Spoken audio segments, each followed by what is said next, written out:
नमस्ते precious once, आप सभी का आपके अपने चैनल वे ऑफ लर्निंग में स्वागत है।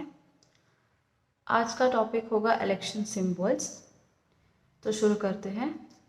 The Election commission of India allots symbols to the political parties in India. Election commission of India क्या है? इलेक्शन कमीशन ऑफ इंडिया एक कॉन्स्टिट्यूशनल बॉडी है जो एस्टैब्लिश किसने किया था? कॉन्स्टिट्यूशन ऑफ इंडिया ने एस्टैब्लिश किया था। और कॉन्स्टिट्यूशन ऑफ इंडिया ही एम्पावर करता है इलेक्शन कमीशन ऑफ इंडिया को कि वो free and fair elections conduct करवा सके इंडिया में। और इसमें हेड कौन करते हैं? चीफ इलेक्शन कमिश्नर और 2 इलेक्शन कमिश्नर्स। ये एस्टैब्लिश किया गया था 25 जनवरी 1950 को। ओके, आगे बढ़ते हैं। Election commission of India allots symbols to the political parties in India. Election commission of India क्या करते हैं? सिंबल्स अलॉट करते हैं पॉलिटिकल पार्टीज को इंडिया में। Okay, Election Symbols Reservation and Allotment Order 1968 empowers the Election Commission with this power.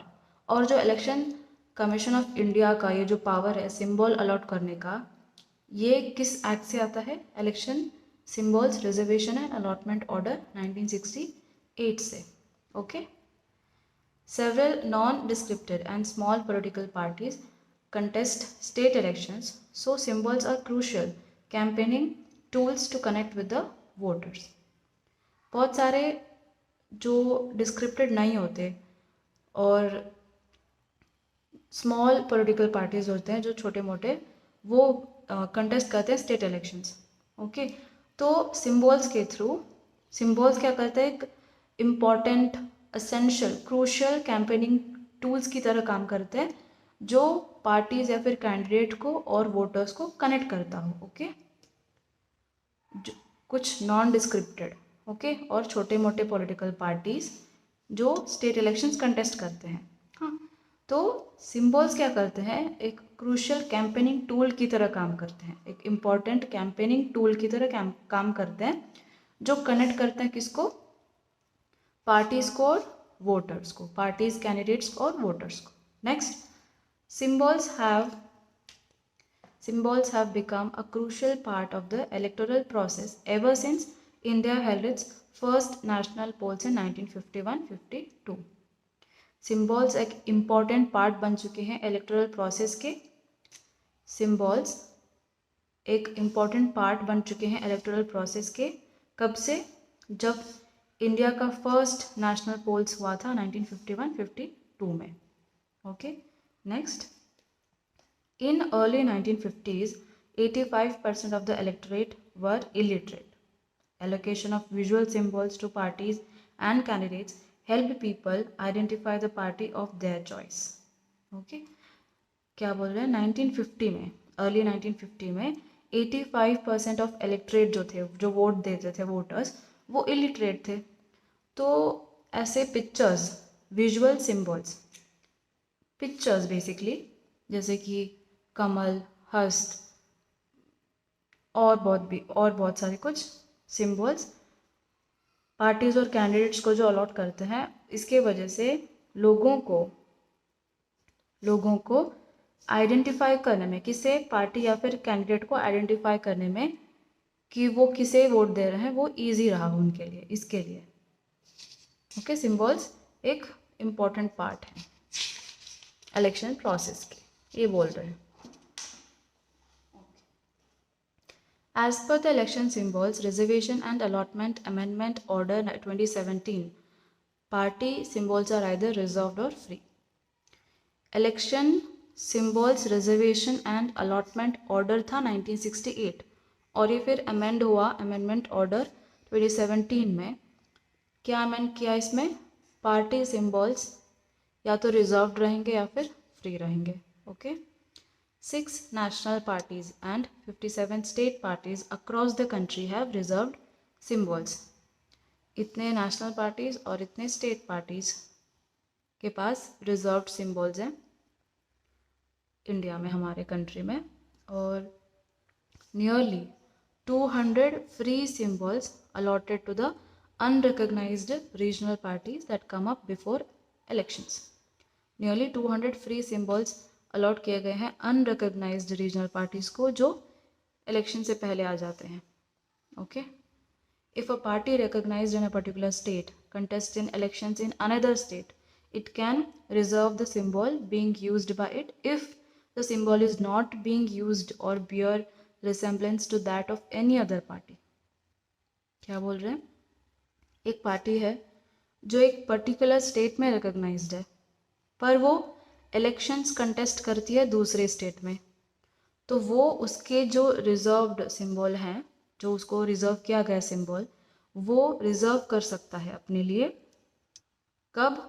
अगर कोई दूसरी पार्टी वो सेम सिंबल यूज़ ना कर रही हो या फिर किसी दूसरे कैंडिडेट या फिर पार्टी को रिसेंबल नहीं करती हो वो पर्टिकुलर सिंबल, तो वो अपने लिए रिजर्व कर सकते हैं, चाहे वो जहाँ से भी कंटेस्ट करें।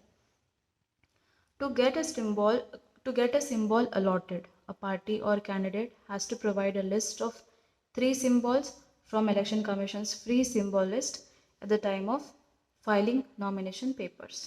Okay? सिंबल अलॉट करवाने के लिए पार्टी या फिर कैंडिडेट को जो भी 3 सिंबल्स प्रोवाइड किए जाएंगे, कहाँ से? From election commissions free symbol list.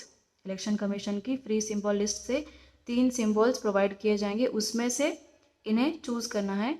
जब वो नॉमिनेशन फाइल करने जाएंगे तब सिंबल्स चूज़ करना है तब। और उन फ्री सिंबल लिस्ट में से, उन 3 सिंबल्स में से उनको एक symbol, 1 symbol is allotted to the party. उनको अलॉट किया जाएगा कैंडिडेट को या फिर पार्टी को। कैसे? On what basis? On first come first serve basis. जो हर तरफ चलता है, जो पहला आया उसी को मिला जो भी। ठीक है? Then, when a recognized political party splits, the election commission takes the decision on assigning the symbol. देखिए, एक पार्टी है, उसने स्प्लिट किया बी और सी में, और उनका एक पहले सिंबल था, माना रोज़ सिंबल था। तो अभी ये रोज़ सिंबल जो ए का था पहले, अभी 2 स्प्लिट हो गए, तो ये इन दोनों में से किसे मिलेगा? ये डिसाइड कौन करेगा? इलेक्शन कमीशन ऑफ इंडिया, और उनका डिसीजन फाइनल होगा।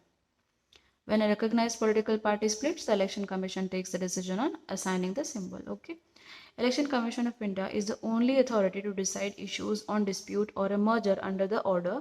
The Supreme Court upheld its validity in Sadiq Ali and another versus Election Commission of India in 1971.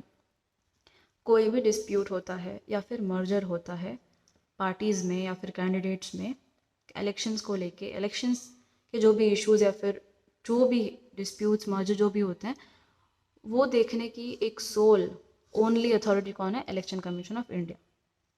हाँ, ये अथॉरिटी कहाँ से मिली उन्हें? इलेक्शन कमीशन ऑफ इंडिया को कहाँ से मिली? सुप्रीम कोर्ट के ऑर्डर से। कौन से order? Validity in Sadiq Ali and another versus election commission of India 1971 case से। ओके।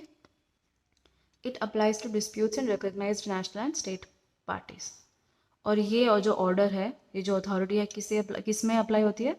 जो डिस्प्यूट्स या होते हैं रिकॉग्नाइज्ड नेशनल और स्टेट पार्टीज़ में, उनमें। Okay, that's it. थोड़ा सा ब्रीफ ऐसे ही बेसिक से देखने की कोशिश की है। अगर आपको और एलॉबरेट वे में चाहिए या फिर इलेक्शन कमीशन ऑफ इंडिया पे दूसरा वीडियो चाहिए तो लेट मी नो, हम वो भी लेके आएंगे। तो होपफुली ये वीडियो, मेरी मेहनत, मेरा प्रेजेंटेशन आपको पसंद आया हो। अगर आपको पसंद आया तो प्लीज़ लाइक करें, शेयर करें, सब्सक्राइब करें और खूब ढेर सारा प्यार दें। और हर बार तो मैं रिमाइंडर लेके आती हूँ आपके लिए, इस बार आपके लिए एक विश है और या फिर प्रेयर है कि may you find your self saying I prayed for this, it's here, it's happening.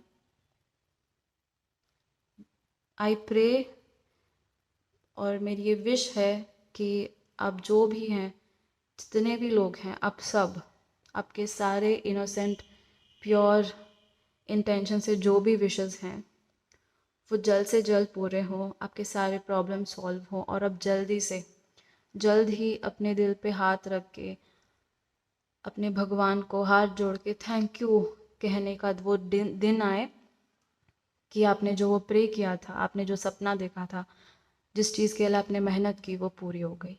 Thank you, thank you बोलेंगे ना भगवान को, तब वो दिन जल्दी आए। Okay, thank you, stay healthy, thank you my precious ones, stay safe.